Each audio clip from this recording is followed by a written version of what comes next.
আমি আত্মহত্যার পথ বেছে নেব, এই দায় সরকারের নিতে হবে। প্রিয় ভাইরা, এই দায় সরকারের নিতে হবে। কেন আমি সরকারি ডিউটি করার পর আমার হকারি করতে হবে?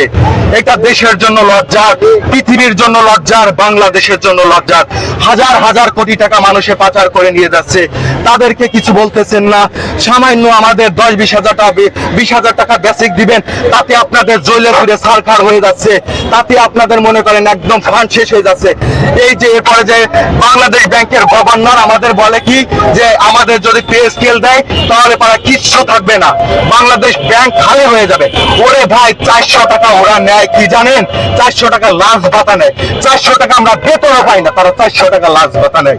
এটা কোনো তামাশা নাকি? আমাদের কি পাইছে? আমাদের সরকারি চাকরিজীবীদের হাত পা বেঁধে রাখছে কালো আইন দিয়ে। এই কালো আইন মানি না। সরকারি চাকরি যদি আমার চলেও যায়, আমি লড়াই সংগ্রাম করে যাব।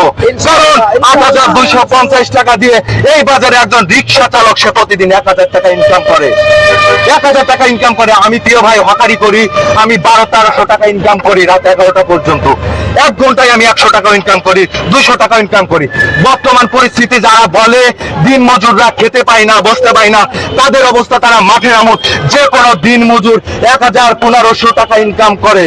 আমি যদি হকারি না করতাম, বিভিন্ন জায়গায় যদি ইন্টারভিউ না নিতাম, আমি বুঝতে পারতাম যে বাংলাদেশের বর্তমান সরকারি চাকরিজীবীদের সিচুয়েশন কি। তাদেরকে কঠিন হুঁশিয়ারি দিয়ে বলতে চায়, যদি আপনারা নবম পে স্কেল বাস্তবায়ন না করেন, পালানোর পথ পাবেন না। স্বৈরাচার সরকার আমাদের সাথে যে তাল বাহানা নাটক করে গেছে, বর্তমান সরকারও যদি সেটা করে, অবস্থা করুণ পরিণতি হবে। কারণ গরিব অসহায় মানুষের জানমালের ভয় নাই, চাকরির ভয় নাই। আল্লাহ হাত দিছে, পা দিছে, যে কোনো কাজ করে খাবো। সরকারি চাকরি করবো না যদি আপনারা যদি পে স্কেল বাস্তবায়ন না করেন, অবস্থা করুণ পরিণতি করে ছাড়বো। আর একটা কথা বলতে চাই, জাতীয় সংসদ নির্বাচনে যেহেতু সরকারি চাকরিজীবীদের কোনো ইস্তেহার নাই, আমি এই ভোট বর্জন করলাম। আমি আমার ব্যক্তিগত পক্ষ থেকে, আমি আমার পরিবারের পক্ষ থেকেও, পরিবার ভোট দিতে যাবে না। বিভিন্ন রাজনৈতিক দল ইস্তেহার দিচ্ছে, তারা ফ্যামিলি কার্ড করে দেবে, তারা বেকার যুবকদের ভাতা করে দেবে। ওরে ভাই, সরকারি তোমার ঘরের ভিতর যে লোক আছে তাদের তুমি খাইতে দিতে পারো না, তুমি বিভিন্ন মানুষের ইস্তেহার দাও, তাই না? গল্প মারাও নাকি তুমি আমাদের সাথে? ফাজলামি করো। একটা ফাজলামির একটা সীমা থাকা দরকার আছে। সরকারি চাকরিজীবীদের 8,250 টাকা দিয়ে তুমি বাংলাদেশের জনগণকে তুমি ফ্যামিলি কার্ড করে দেওয়ার চিন্তা ভাবনা করো। তুমি বেকার যুবকদের করে দাও, হ্যান মারেঙ্গা ত্যান মারেঙ্গা করো, কিন্তু সরকারি চাকরিজীবীদের ইস্তেহার সেইটা তোমরা বাস্তবায়ন করতে পারো না। এত রং তামাশা কোন জায়গায়? এই যে দেখেন ভাই, 6 মাস অতিবাহিত হয়েছে, পে কমিশন গঠন হয়েছে।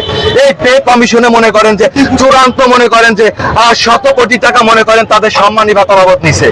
ওরে ভাই, সম্মানী ভাতা বাবদ তোমরা নিচ্ছে, তোমরা দ্রুত যদি এই পে কমিশনের সবকিছু ঠিক আছে, বেতন গ্রেড কমানোর জন্য তারা বিভিন্ন সংগঠন থেকে তারা দাবি জানাই যাচ্ছে।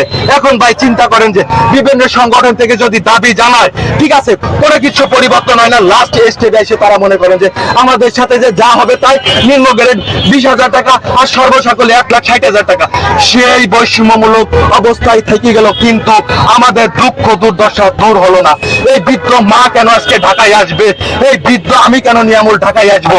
আপনাদের আর একটা কথা বলি, যদি পে স্কেল বাস্তবায়ন না করেন, ইতিহাস সাক্ষী হয়ে থাকবে একজন সরকারি চাকরিজীবীদের সাথে যেভাবে নির্মম অত্যাচার করছে, যেভাবে আমাদের পেটে লাথি দিয়েছে, আমাদের সন্তানদের লেখাপড়া করাইতে পারে না, যেভাবে আপনারা আমাদের সাথে কি করছেন, এইটা বাংলার জনগণ মেনে যাবে না।